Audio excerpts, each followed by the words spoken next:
Riley, thank you for joining me today. My name is Alan. Could you introduce yourself with the name, position, age? Yeah, my name is Riley Black. I'm from Cleveland, Tennessee. I'm a fifth-year graduate transfer here at Tech. I play first base and I'm a catcher as well. Do you think diabetes, affects you as a ball player or an athlete in general? For sure, I think it does. I think we'll get into it a little bit more, but just being a diabetic and having the feelings and the different lifestyle has definitely affected me as a ball player for sure.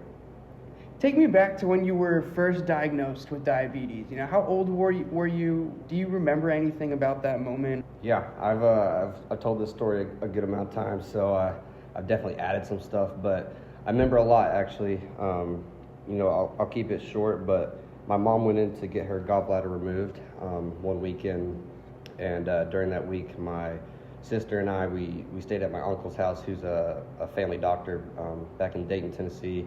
And just over that weekend, there were some signs that my uncle saw that wasn't really normal. I remember I had a lot of chest pain. I was very lethargic, had to go to the bathroom all the time. And, being an energetic kid, bouncing around the house, always wanting to play baseball, do this kind of things, he was like, hey, something's up. Let's take a look at you. So I think he ran some tests. I think mono ran in my family, so we did a mono test and came back negative. But moving forward, my mom got out of surgery the next couple of days. They said, hey, let's go to the hospital and take some blood tests. So I did that. Got into the hospital, took my blood. Several hours later, because you know how doctors are, they're like, hey, let's sit here for 6 hours, blah, blah, blah. They took me upstairs to like a ICU room kind of thing. And they're like, hey, some things weren't right. You need to stay over the night. We'll monitor your blood sugar, take your blood every hour. And I was like, I don't know what's going on, but this sucks because I hated needles at the time. So I was like, all right, I guess we have to do this. So I stayed the night. Next morning, they moved me to a separate room. And then they proceeded to tell me, hey, you have type 1 diabetes. And I'm like, what is that? I don't even know what I'm talking about. I was 9 years old at the time. I forgot to say that. So I was young, playing baseball. And then they explained to me, hey, type 1 diabetes, your pancreas has lost effect of creating insulin and regulating blood sugar. And this is what it's going to look like. The normal person's blood sugar is supposed to be 80 to 120 is what they told me. And then they said, Riley, I don't know how you walked in that day. You were supposed to be in a sugar coma. Your number was 999. And I'm like, oh, so you're basically saying I'm a superhero. Yeah. Okay, let's go. And I was like, all right, well, that's cool. And then, they did the whole talking about diabetes and stuff. And I was like, I don't really care about this. Doctor, I got an important question because I had a baseball tournament the next day. And I was like, can I play baseball tomorrow? And he was like, yeah, I guess so. I mean, if you're good to go for it. So next day, we went and played some baseball, and obviously life changes, and the whole getting used to pricking yourself, taking shots, feeling weird. That was part of the process, but I definitely wouldn't trade it for the world now. I remember when I was diagnosed, I was 8'10". Mm-hmm. You said that you got it when you were 9 as a young athlete. What went through your mind when you found out? Did you kind of worry at 9 years old that it would affect you, or did you kind of hit you later on in life? Yeah, I think it hit me on later for sure rather than sooner, because I remember the first tournament even that I played in, I was feeling a little low, and my mom was like super cautious, so she was like checking my blood sugar every inning or something. And I remember I was low during an inning, and I got like a honey bun and a Powerade, and like right after, of course, you got that honeymoon phase where it's just like it's still working, but it's not working. And I was like, dude, this is kind of sick. I get to eat this whenever I want, and mom's gonna buy it for me, so let's go. But I think the first year or so, you have to do straightly shots, and that sucked. But I got used to it, of course, and then I don't think it really hit me until I transferred over to the pump. And I mean, like you have a cord pump, the Medtronic. So finding out, hey, where to put that, how it affects me during the games. I think the biggest adjustment has been okay, especially in college, is hey, I'm sweating a lot. It's not staying on. Hey, I slide this way, I catch, I move a lot, I have equipment that's rubbing it, so where do I need to put it? So it definitely has changed a little bit of how I play. Do I worry about it now? Not so much, because I've had it for half my life, kind of thing. But it definitely affects how I play baseball. Do you have a specific place you keep it? Because I know, like, when you steal second, you have to slide, Yeah. and I don't know if that's on your side or Yeah. I try to keep it during games. I try to measure it out where I have it on either like the left side of my body or kind of like my upper butt cheek, where there's not much sweat going on. There's a lot of compression, so it stays on tight. I noticed that like if it's on my side stomach or on my side back, like I have gear that'll rub onto it and it could possibly pop off. Do you take the pump off during the game? I don't. No, you play with it on. Yeah, so I mean, do you have the CGM as well? I do, not on me, but I do have that. Yeah, you have so that too. The CGM, I mean, it just continues like to regulate your blood sugar. So I've noticed, like, because I've had games where like I've been high on adrenaline, and adrenaline will shoot my numbers up. So at that point, like, I start to feel bad, and I don't want to go into the locker room, put it on dose or whatever, and then come back out and play.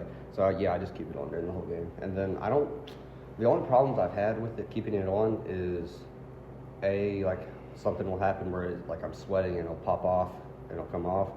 I haven't had any problems with it getting hit or pulled out yet. Jay Cutler, he's a quarterback for the Broncos, had diabetes, and it only happened once, but he had to come out the game in the third quarter, just a normal drive because his blood sugar was low. Yeah. He ran to the stand, and he went to a fan, and he ate a hot dog, and he just started eating, and 10 minutes, 5 minutes later, he's back on the field. But, have you ever had an incident where you're catching and, your blood sugar is low, where you're feeling a little dizzy, or it's really high, and you're just like, I need 10 minutes, coach? Game-wise, I have nothing too serious. Game-wise, I'll usually, my sensor will go off, and I'll be like, all right, I'm going low. I can feel it. Start to get shaky. You feel it. And I'll pop in some Skittles or drink Gatorade or something. There has been several practices, though, where there's just, like, a weird scenario where, like, my number is 60 below, and it's, like, staying 60 below. And I've had to tell coach, not here at Tech, but at my old school, I had to tell coach, hey, coach, I can't practice for, like, another 30 minutes. I was starting to see double. I was stumbling all over the place. And obviously they understood it, but I felt bad because I was like, hey, I don't want to miss practice. I want to get better. I want to do this. I don't want to be like the odd kid out. But at the same time, like when your body's saying, hey, Riley, you're seeing two things at once, and you can't really walk straight without falling down, you gotta accept that and say, all right, let me take a break for a sec. Does catching kind of have more of an impact on your diabetes, you think, than like first base would? Like, I'm just because you're looking at the ball. I don't know. You're Right. getting like 80 mile an hour thrown at you. Yeah, I mean, when something hard coming in at you at 80, 90 miles an hour, it's definitely, you got to be locked in at all times. So, I mean, when my body's low, for example, and I'm feeling shaky or, I'm not really thinking straight, it can definitely affect, hey, my body's like, because I don't know how you feel, but when I'm low, I'm like weak and shaky, and I can't do much. When I'm high, I feel kind of the opposite, where I'm just slow, and it's just, I can live high. I hate being high, but low is like body-wise, it's different feeling. Yeah, high is a bad feeling, but I still think everyone's like, what's the worst feeling in the world? It's not a breakup. It's for being low blood sugar. Baseball is a team sport. You kind of mentioned. Do you manage this more individually, at least for Tech or in your life, or is this something that your coaches and your teammates all know? Everybody knows about it. We have another guy on this team who's type 1. He does shots and stuff, so I mean, it's definitely well known. But like I said, I've had it for most of my life, so at this point it's an individual aspect for me. From probably a couple years after I got the pump, it's been I had my parents help me out, but once I got a feel for it, it was, hey, this is you, this is what you're going to have to do the rest of your life, go for it. So I've been able to handle it pretty well. My doctor continuously says, hey, you're one of the best that has handled the blood sugar. I'm like, well, I'm just trying to live, so yeah, thank you. But yeah, I'd say the coaches do help out. I know there's, when it comes to traveling and food-wise, they're like, hey, what can you have, what can you not have? So they do a great job in doing that and keeping snacks around the field and stuff, so that's much appreciated. Did you bolus for that? Did you give a shot for what you're eating right now? I'm actually low right now. Yeah. Yeah. Low right now. What would you say to, I guess, a young person, growing, like maybe another 9-year-old or 10-year-old, that some people do see diabetes as a blockage. You know, you can't, you're inhibited. But in your case, and in Jay Cutler's case, and in thousands, that is not true. And so I wanted to just ask, you know, what would you say to, you know, someone who may be thinking down on themselves? Or Yeah, I'd say, I mean, like I said, I wouldn't trade diabetes for the world. I think it has made me who I am today. It's made me stronger, physically, mentally, emotionally, and it also has opened those doors where I get to talk to other people. Back home, I had 2 or 3 kids who got diagnosed, and their parents came to my parents and asked questions, and they came to me and talked and said, "Hey, what did you do here? How did you handle that?" And what I'd have to say is, like, yeah, it sucks. I mean, if you look at it, you're no longer in the category of being a normal person. You have something that is constantly on your mind and your body, taking you away from being who you thought you were going to be, in a sense. And obviously, knowing and having a spiritual background, like, this is who God made me to be, so it's definitely a different story for me. But I'd say for the younger folks out there, hey, it's a long run, but it's a good run. And I think that diabetes can make you overall a stronger person if you trust the process and you take care of yourself. I've also seen, on the other hand, where people don't take care of themselves, and it physically and emotionally and mentally destroys the person. But hopefully that's not the case for most of us. Hopefully, you know, you take control of what you can, and then I think overall it makes you a better person. you know, LeVar Ball Yeah. had to get his foot cut off Yeah. because of He is. diabetes. Does he actually?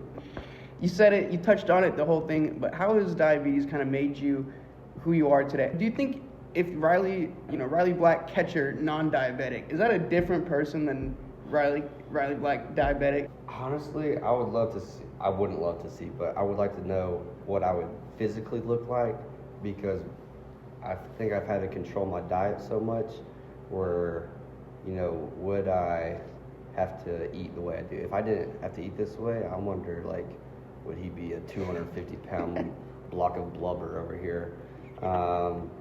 But no, I think it's made me stronger. I always, you know, definitely in the weight room, I think it's like, hey, I see this guy lifting this much weight. I think it gives me a little bit of a challenge, saying, hey, I can lift that weight. Plus, I'm like, my number's 70 and I'm barely like striving here. So it gives me a little one-up mentally of saying, hey, I'm better than you right now, kind of thing. So it's definitely like mentally it's pushed me. You know, I will say, like, I like being different. I like being, I like knowing the feeling that I'm different. And I definitely, over the years, I've owned it. I would say though, like, diabetes is just like, it's honestly like a superpower kind of thing, because it makes you a different person if you take care of it well. And I think for sure it's done that to me, and I've enjoyed it. I mean, it's been definitely some bumps and some hills and valleys, but like, I don't think it's part of who I am now, for sure. Awesome. What do you try to keep it before game time? Do you like not eat before, like an hour before your game, or is there like something that, you know, just around game time that you kind of? So my pump and my CGM, they do a good job of kind of keeping it in the target zone. If I go low, it'll start to tell me, hey, I go low. I honestly don't eat that much. For breakfast, I usually eat a yogurt and maybe a protein bar. For lunch, maybe a sandwich. I don't have any like pregame routine of eating or anything. I mean, if I'm low, I try to obviously pound up the sugar and the Gatorade before I get out on the field and play. But if I'm high, I'll honestly try to get low so that I can eat a little bit more. When in doubt, I tend to try to go lower than higher, just because lower makes me lethargic and not really enthusiastic. Where if I'm low, I can control it a little bit better and eat something if I need to be, but at least I have energy and ready to go. So It's like a 10-minute thing rather than 2 hours. Yes. Yes. Yes. Thank you, Riley. I appreciate your time. Yeah, no problem. Thank you.